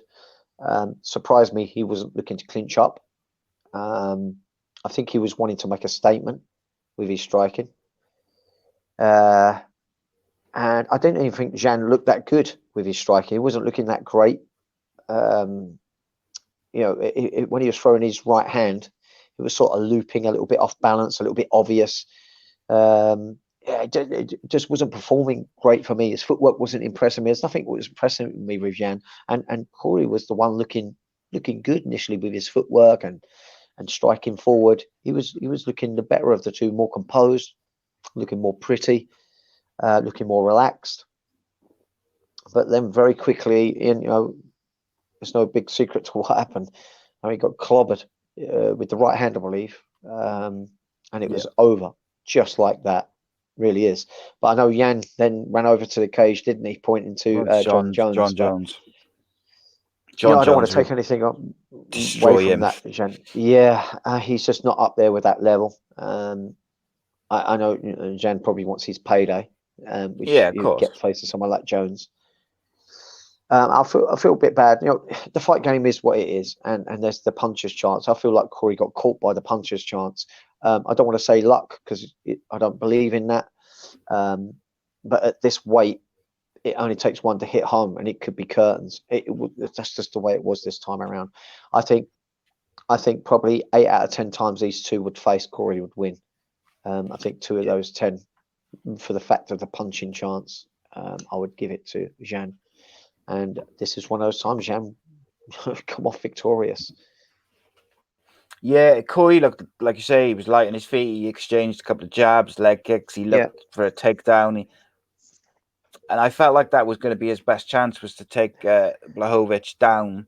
Totally agree with that. I did it at the start, tried to do it at the start, but Blachowicz avoided it. And then he didn't go for it again. I know the fight wasn't long, but he just tried to stand and bang with him. And he, just before he popped him with the 2-punch combination, which finished him, he just caught him with a couple of lefts. Just after Anderson nailed him, and Anderson hit him in the midsection, and then straight after, Blachowicz hit him with 2 left hands, and then that was like almost like the trigger or something, because Anderson kind of got, I don't want to say distracted, but like just took his eye off the ball, and he nailed him with those 2 big strikes. And like you say, at this weight, it's curtains. That's partly why the this weight division is so good to watch. They're still light enough to be good to watch on the eye when they deliver their strikes and exchanges, but they've got a lot of weight behind those punches and kicks, and any one of them that land with any precision could potentially end the fight. That's the excitement of that division. You can be a lesser fighter in terms of skill set, but you got that punching chance. You absolutely have. I think as you go down the weight divisions, you've got less chance of winning with, landing consequential strikes in that way. You're less likely to knock them out cold. But that weight division, we've seen it numerous times, and that's what we saw with this one. A little bit. Yeah, I just feel a bit sorry for Corey because especially off the back of that big win. Yeah. I mean, that was huge. The other guy was on such a tear; he was looking unstoppable himself, and then he soon changed that and put himself in contention. Now, what for him? He maybe have to reprove himself a little bit now. With another couple of fights. So let's see. He'll have to go back on board, as it was, I suppose. Yeah. He's got the ability. It seems that with Corey Anderson, I've always felt like it maybe it's in his kind of in his head rather than his ability to really push on to that next level. Maybe it's just like a psychological thing, but could be. That's your card. That's your main event. I got to say, I do think John Jones will destroy Yeah. Jan Blachowicz. Yeah. You know, but then again, puncher's chance is always there when you hit as hard as that. It is, but but someone with the distance measure, like we spoke before, the distance awareness of John Jones is one of the best out there. I just that you're hoping on that puncher's chance is you know, it's like trying to win the lottery twice. yeah, it's highly likely not to happen. You know, after that last bout we saw him in, with the amount of flack that he took, and he come out of that pretty well. I can't see someone like Jean putting that kind of pressure on him. Doesn't have the skill set to do so. You know, not take anything away from his great fighter in his own right, but he's not of Jones's level. Yeah, you could see Jones taking him down and tapping him out relatively. It ain't going out of 2 rounds, that's for sure. I'd say 1, but let's give him benefit of the doubt that he could run away for 1 round. So I'm going to say within 2. Yeah, but that might not even happen yet. That fight, we'll see. They seem to be pushing it on commentary and the way he kind of. He's doing exactly what he should do. He just beat a great guy. He wants his moment of fame, and he wants those paydays. You know, it's not an easy sport when you're trying to work your way up. Financially very taxing. I see it time and time again. It's not easy for these young fighters trying to come through. He wants. They deserve those paydays as well. Yeah, and for that, right, you know, he deserves a punt at John Jones. But I think this look of confidence and saying I want you next, jumping up at the cage, I think this is all just acting bravado rather than real confidence from him. I think even he knows he's up against someone like Jones. Indeed, yeah. Okay, so let's we'll just briefly finish off with a couple of questions. Yeah. Some fun ones today. So we got UFC Dublin was announced for August. Surely Conor McGregor has to be on it, even though it's a ESPN stroke fight night card rather than a main pay-per-view. I don't know whether I agree with that. Do you not? I don't know. No. Does it have to be? I don't know. I mean, it would be good, but I don't know. Does he even want it? I mean, I've not really been listening to, because he's been a bit quiet on the old interviews and that. He hasn't been quite so vocal. I don't know how much he wants to. Well, I know he's looking to fight soon. And quickly. What I would say is ESPN were thrilled with the numbers that McGregor and Cerrone brought in, because obviously they've got this deal with UFC where they've paid UFC for exclusive pay-per-view rights. Yeah.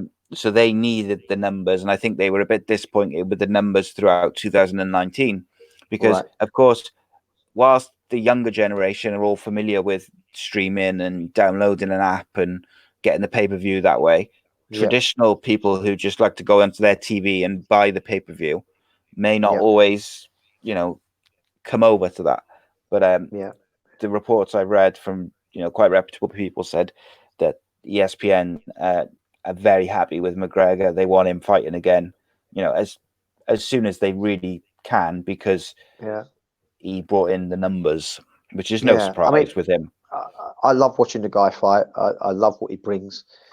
Of course, I'd like to see him fight on there, but I'd be happy to see him fight wherever, whenever. You know, as long as he's still in the fight game, I'm happy for that. It'd be great, obviously, for the fans. Yeah, it'd be special, wouldn't it, to have Conor McGregor fight in Ireland? But I want him to be prepared. I want him to have the right type of opponent. I wouldn't want it to be the case though. He would just take a fight with whoever, just so he's fighting. You know, I like these. He brings such attention, doesn't he? And he gets matched up with people that you really, who is going to win and how? You know, it's so exciting. I think that's more important for me personally. Okay. Rather than just the location, purely the location. But I get the attraction, of course.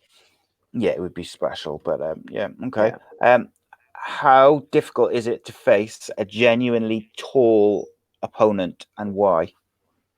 Well, it has to come in combination of being tall, good footwork, and distance management. So, being tall doesn't mean you've got a longer reach.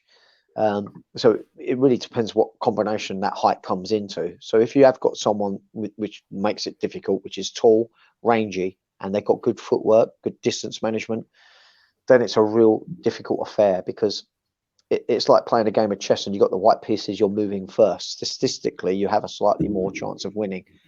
I just think you're starting off on the better foot. You're getting out the blocks in 100 meters and you're getting a great start.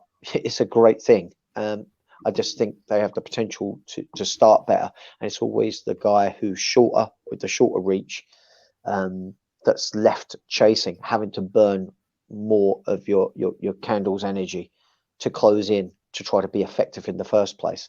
It's like, having to walk 100 miles to go to battle before you even begin your battle. It's taken something out of you. And it's a little bit like that, I guess you would say. What's the best strategy against someone who's tall and rangy and definitely preparation for cardio? So the way you train for that bout. If I knew I was up against someone in particular who's got good footwork, reach advantage, and height advantage over myself, being really super fit to be able to push in and get inside. Strategy is obviously very important, but to have strategy, you've got to have the cardio to give you dexterous options to be able to get in onto inside. So you can do your switching of your stance to come in. So you're stepping in with big steps. I think when someone's got range and good footwork, and you're, say, both left foot forward and you both stay in strict form, it's very, very difficult to close in without receiving damage. If you just stay strict with that left foot forward, right leg back. I think if you come in and step in with your shots, you have more chance of being more successful with your combinations with your hands into shoots. So that would be something that I would definitely bring into my game. Cool. A little bit how we saw Holloway and what's the other guy's name? Holloway's last fight. Volkan. Volkanovski, wasn't it? Volkanovski, wasn't it? He was someone who's given away reach, some footwork skill to a point, but he's got a load of cardio. And he kept switching his stance as he come in. He got inside, delivered the payload, and got back out. And he was fit enough to do it. Yes, he slowed down as the fight went on, but he got so far ahead on the rounds by the time he was at any visible deficit. He'd already pretty much got to the finish line. So if you have a look at the way he employed his strategy, you would understand what I mean. He was switching his stance as he comes in. He was hacking at the legs to try and slow the footwork down of the taller man. He worked very well inside, but didn't stay inside too long where you get clinched up, kneed, etc. He was in and then he was back out. Have to be fit to do it, though. Yeah, no, that's good. I like that. This is why I like talking to you about all this stuff. Get the technical analysis. It's just my opinion and view, though. I must say that. I always say I'm always potentially wrong, but that's just how I feel I deal with that situation. Yeah, no, it's cool. Why do fighters spin through when they miss a low kick? It seems like they would put themselves in more danger by doing this, more danger of getting caught when doing so. Yeah, if you do not throw another strike afterwards, it's not good. This could be a habit of Thai boxers. If you ever see a Thai boxer shadow boxing, he'll throw up a big round kick and spin all the way around with it. Okay. So sometimes this can be a subconscious copying habit that you've seen. Being an MMA fighter, you do train with different coaches. And sometimes you're just around that environment where you see people do it. And it's weird how it will just come into your game where you throw the kick and spin round. But absolutely right, it could potentially put you in danger. If you throw and miss it and they run in on you, they've got your back. Or if they're strikers, you're not going to see them close in on you. And absolutely. You've got no footwork form to resist what they might put on you in terms of their striking combinations. So what generally should happen is if you throw a kick and you miss it, you plant your foot down. So if I was going to say do a switch kick with my left foot, I would place it down and maybe throw a spinning back kick or spinning side kick to dominate center line to stop the counter strike, the counter clinch. Or you could throw your kick around and maybe throw a spinning back fist off of it. in hopes to catch them, trying to capitalize on the fact that you've missed with the kick, with the wild kick, because it'd have to be a wild kick for you to kick all the way through. Yeah, I like a good spinning back fist, so that would be that would be my all choice. the spinning kicks, spinning back fists, they're all great, and spinning elbows, as we're seeing off the break, More and more. really visual, hugely consequential to the fight if they land. Really good to watch. Well, that one last year with Yair Rodriguez, right at the death of the fight, wasn't it? Where he kind of went like up and back and exactly. Oof. Yeah. Creative. Okay, final question from both of you. Can you name your top 3 biggest upsets in MMA history? Okay, yeah. I mean, there's a huge amount of upset that have happened. MMA's been around a long time, so I think, I put them in terms of the other people who looked so invincible at the time when they was defeated, and it was a real eyebrow raiser. So one of them for me was Fabio Verdum versus Fyodor. Fyodor always looks untappable, but Verdum is obviously a really proficient jiu-jitsu guy, really long-legged, and he reeled Fyodor into a triangle choke, and tapped him out. I mean, I never thought I'd see the day where Fyodor would tap, but we did. He was very humble with it. I just think we sometimes see Fyodor so fearless that this guy would go asleep or let a limb break, but he's actually quite a sensible dude. And he got caught in the submission, he tapped, and that one was a real shock upset. It really was, because he spoiled so many other good jiu-jitsu guys. I thought it was going to be much of the same thing, but it wasn't. He got tapped out. Another one for me was Matt Serra and GSP. Yeah, that's one of mine. I mean, it's shocker.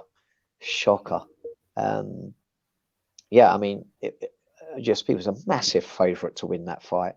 Massive favourite. But he got clipped.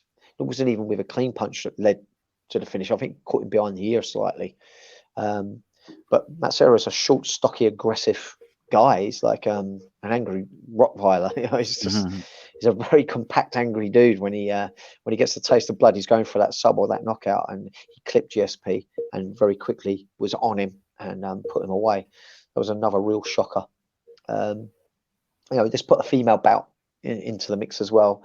Was when Ronda Rousey was looking invincible and Holly Holm dismantled her.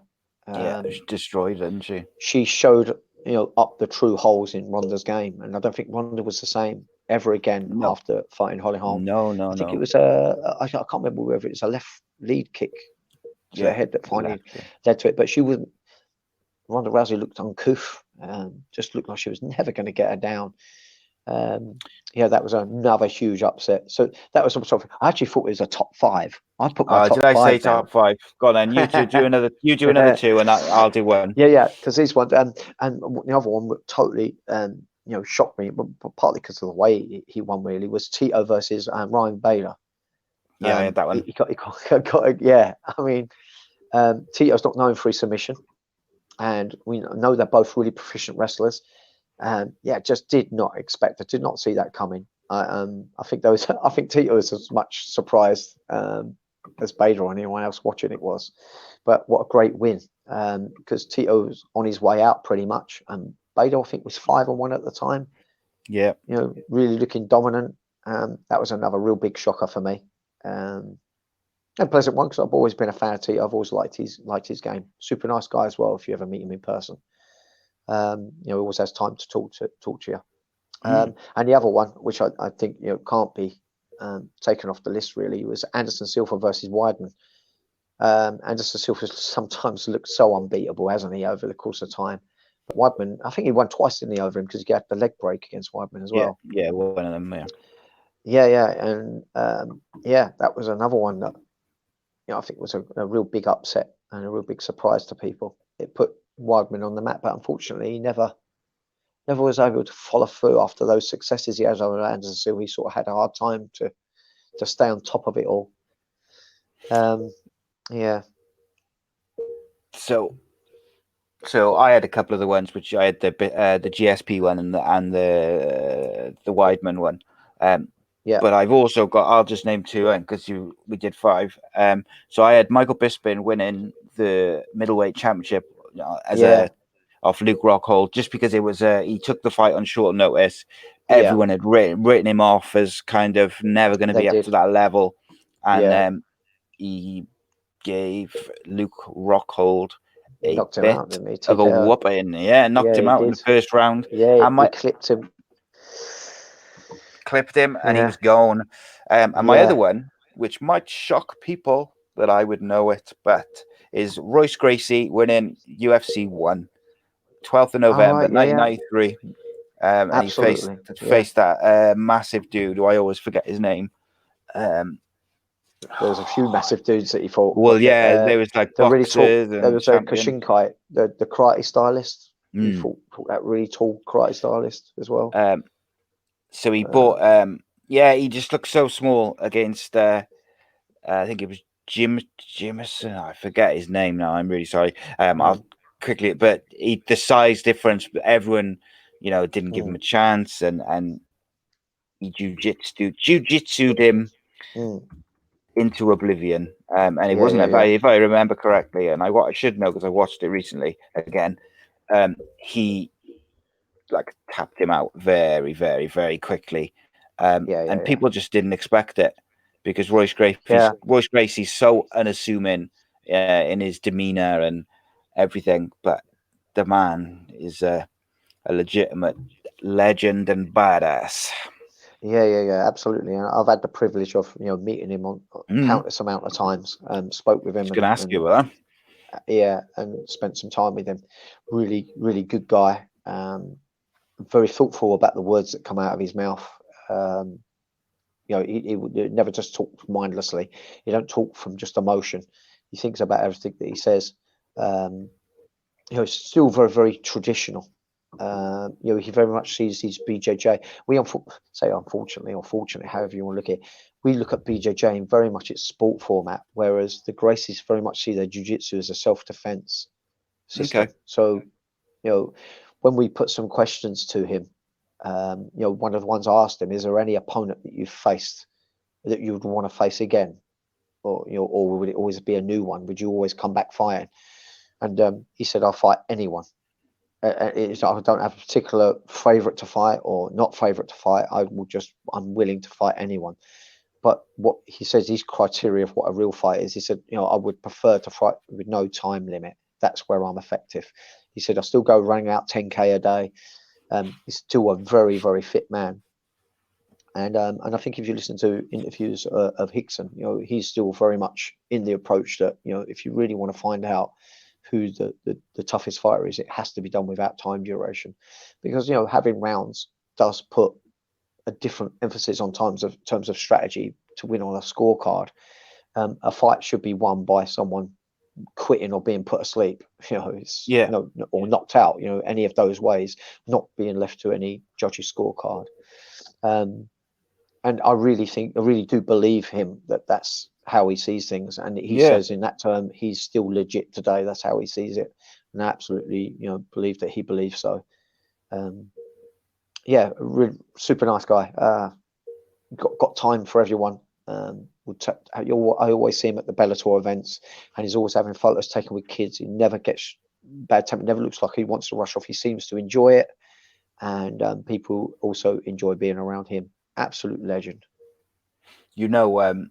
I'm texting you this week now saying, get him on the show. It could happen. It could happen. That would be incredible. He's one of my heroes. So that would be likewise. Ridiculous. Yeah.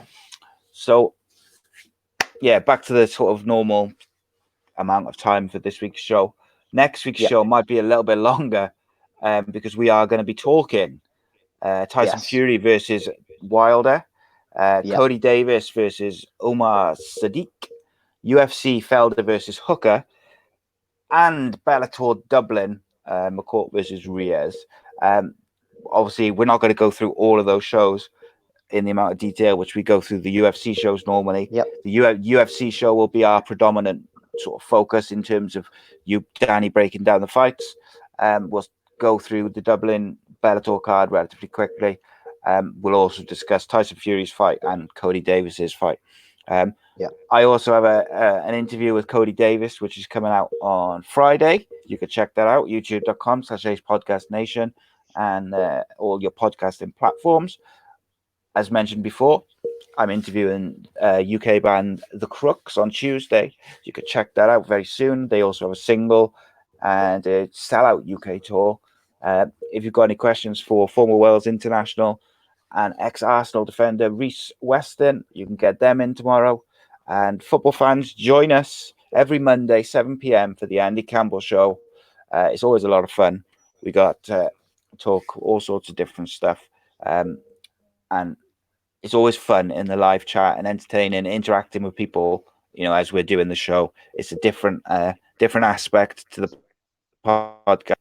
A lot of fun, could be interesting. What else have I got to say? Nothing else really. Check out bstacademy.co.uk. Check out awaydayapparel.co.uk, and obviously you've got the code which I mentioned earlier, and I'll also put it in the description below.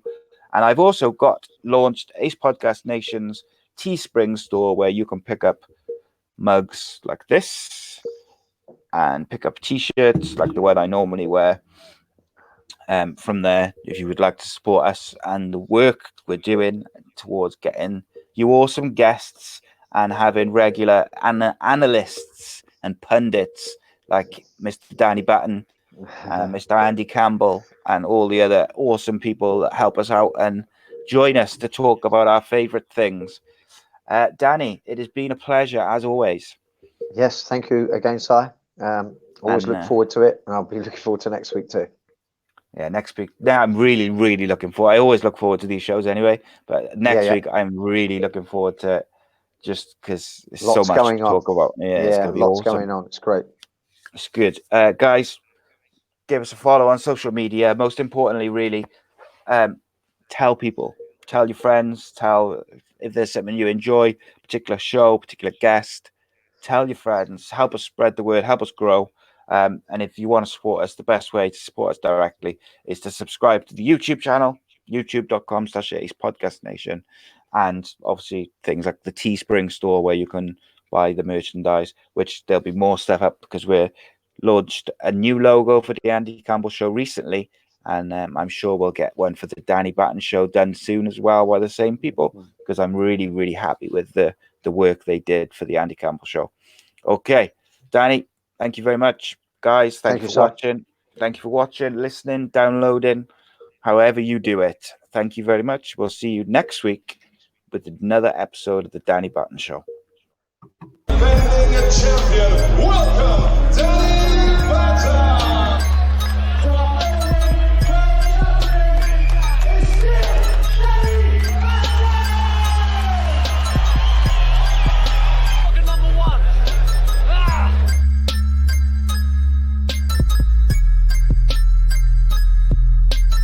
You win. Nope. I've lost you.